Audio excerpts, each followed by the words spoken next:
distracted by I got to go back and show everybody what could have happened or what could have been. Got a new team this 2023, and that's where my mind is at. When your offense is as going as well as it did today, 16 touchdowns, how special is this performance from the entire offense when you guys just picked it up in the second quarter on and never took the foot off the gas? Yeah, I mean, outside those first two drives, it's like that's the Niner football that we know. That's the offense that we know. When everyone's doing their part, everything's clicking. Obviously, some great play calls, and then everyone just makes plays and does it the right way. We protect the ball. Defense does their job. That felt good, and that's what we're always trying to obviously do and be at. That's the standard that we know, and that's what the standard that we've set over the years. And so, that's what we expect out of ourselves. Brian, so much was made of things Debo and specifically had said in the offseason, things like that. Do you get a sense that this week that there was going to be a little something more behind him this week, and what did you think of kind of the way he backed up? Yeah, I mean, going into the week, obviously, Debo had a little something to him. That's just who he is, and he can do that. He's good enough to do that. And but was it a distraction or anything like that? No. Debo's practiced hard all week, every single week. He's done that, and he's been very consistent this year. And so, but going into this game, yeah, I mean, he had a little something, a little history with obviously the way things went down last year in the playoff game, and he's definitely looked forward to this game, coming back into this place. So he was pumped about it and stoked and ready to go. And man, all I had to do was get him the ball in some space, and he made the rest happen. So really happy for him. You had a Debo like run early in the second quarter. The cornerback bounced off you. I mean, were you trying to knock him down? Were you just trying to run through the play? What was going through your mind? Yeah, I was just trying to, extend the play and everything. I felt like I could shake him, once he tried wrapping up. So I broke that tackle, and then after that, I guess I laid my shoulder down, and I think it was at Blankenship. Yeah, but it was just a scramble. It wasn't anything like I'm gonna pull the Debo here. So. Can you go back to that first touchdown drive, Brock? It was 85 yards, and there were some third down plays. Just how important was it to get some points on the board? You got the lead with it, but there were times there where you had to really battle the kid a lot. Yeah, I mean, that was something we've been harping on as an offense. Like, we want to be better on third down. Obviously, we've had some explosive plays on first and second down, but when it comes down to it, third down, we need it. We need to be better. And so this game to come out and be efficient on third down was huge for us. We set up, obviously, all of our drives to continue to go down and score. And those third downs are huge. So I'm very proud of our guys.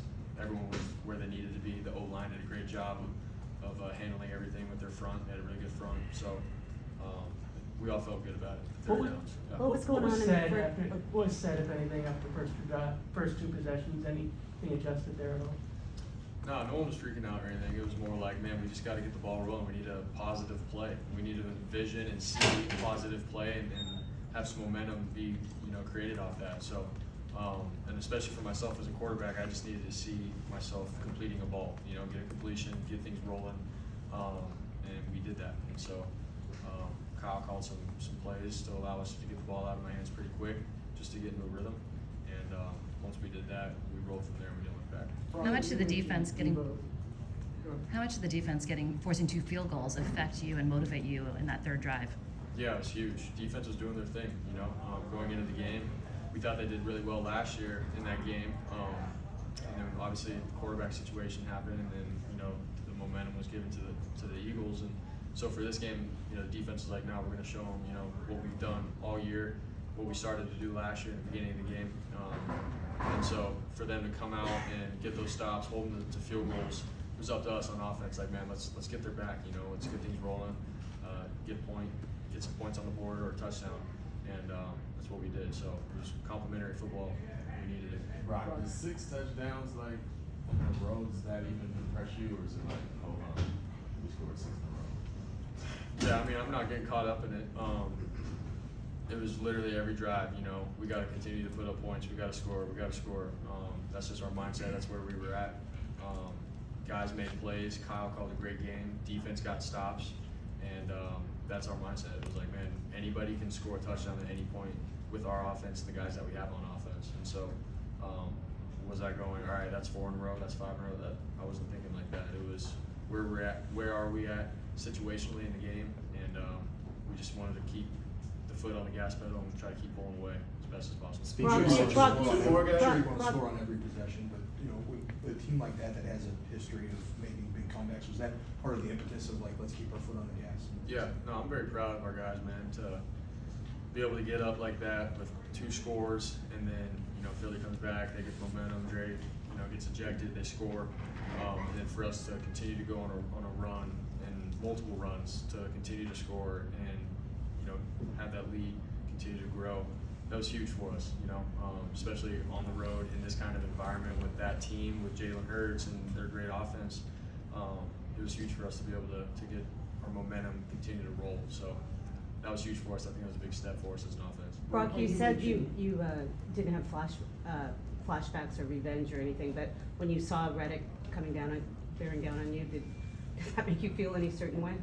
No, like I said before, I mean, that was a football play. It happened.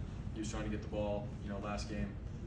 That's just how it all happened. And so, you know, going into this game, they have so many other good players. You know, we weren't just Son Reddick. You know, you got to be careful. Yes, obviously we honored and respected him and what he's done, but you know, was I so concerned about him in the game? No. It was what the whole defense is doing as a whole. So he's a great player, and that's where we were at. Go Did ahead, you Brandon. talk to his son before or after the game? I did not know. Go ahead, Brandon, last one. Well, you mentioned Debo this week. Was there anything specific you saw from him that he was saying or doing that gave you an indication about this Debo's week or something? Honestly, I mean, Debo's Debo, man. He's fun to be around. He's electric at, you know, within meetings, and then obviously out in the practice field. In the locker room and stuff, maybe he was saying some stuff that was fun for all of us to hear in a sense, like Debo was just having fun with it, you know. But was it anything out of the ordinary? I don't think so. I mean, Debo's Debo. He's fun to be around, man. So we all knew he was ready for this game. He's been waiting for it for a long time, and yeah, that was that. So his play did the rest. Thank you, guys. Thanks, guys.